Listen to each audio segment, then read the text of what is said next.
இன்று உயிரி எரிபொருள் தினம்.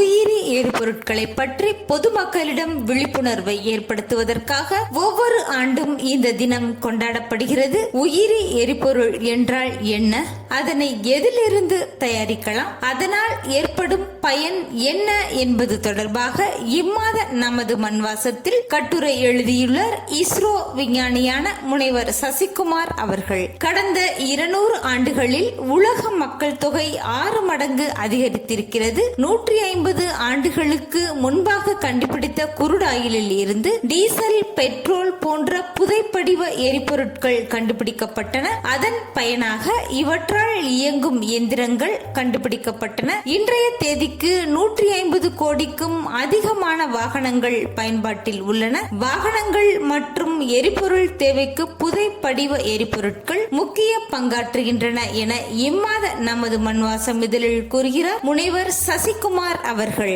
நாளடைவில் இவை தீர்ந்து போகும் அபாயம் உள்ளது.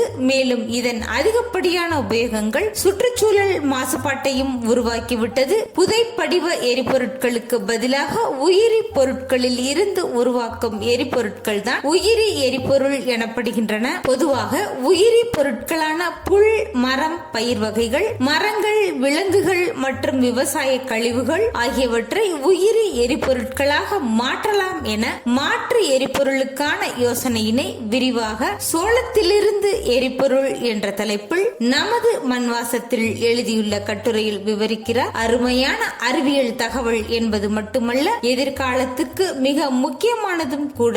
அது குறித்து அறிந்து கொள்ள இம்மாத நமது மண்வாசம் வாங்குங்க, வாசியுங்க.